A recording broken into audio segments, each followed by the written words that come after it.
Trying to calculate, I need to get that volume now. Maybe the Dix method will do that. Maybe we need to integrate. You don't even have to do too much. You can do it with a simple formula, baby. I look around and p times the function, which must be squared already. Now you can integrate when that's the that's it. Oh, I'm lighted by the mass. Now I can calculate when I use disks. I said, oh, I'm sleeping in the night. Oh, because now I can get a volume. Hey, hey. So then, oh, you gotta evaluate. So after that, you get the right result.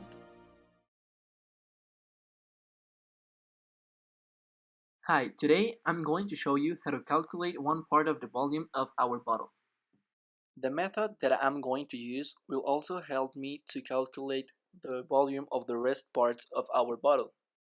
So to calculate the volume, we are going to use the disk method, which is a method that uses integrals to create infinite solids of revolution under the curve. The function we are going to use is this one right here, which represents this part of the bottle. First thing we have to do is to see if our function is equal to y. Ours is not, so we have to work out for y. Our function is x equal to 1/5 of y squared. We're not using the domain yet, but we'll use it later. So let's work out for y. If we pass 1/5, that it's multiplying y squared dividing x, we'll get 5x equal to y squared. And then the y will be equal to the square root of 5x. So now our function is equal to y. The next thing we have to do is to square our function. So y equals to the square root of 5x squared. The exponent and the square root will be cancelled. So our function squared will be 5x. Now to calculate the volume, we are going to use the next formula. The volume will be equal to the integral of pi that multiplies the function squared. This evaluated from a to b. A and b will represent the domain of our function, which is this one right here. So as you can see, we already know which value is a and which value is b. We also know pi, which is just a coefficient. And we also have our function squared, which is 5x. The next thing we have to do is just integrate. So the volume for this part of the bottle will be given by the integral of pi that multiplies 5x. This evaluated from 0 to 0.141. Since pi is a constant value, we can take it out from the integral. So the volume will be equal to pi that multiplies 5x evaluated from 0 to 0.141. Then we have to integrate.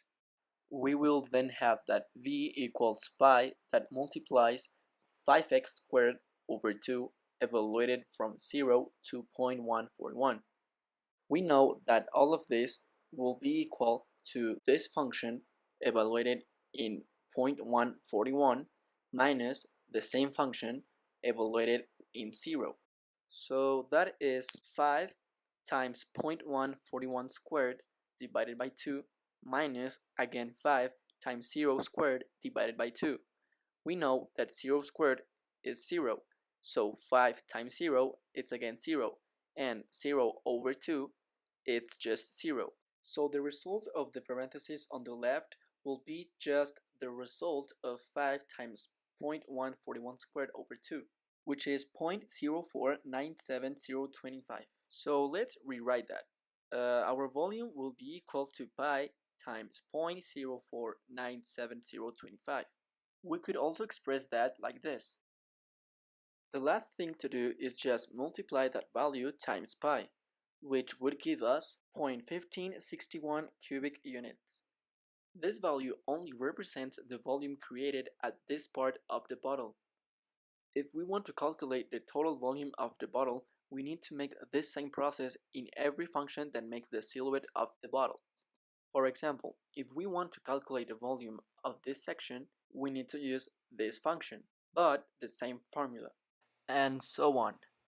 That's how my team and I calculated the entire volume of our bottle. The procedure of the other 9 functions that made the silhouette of our bottle is shown right here.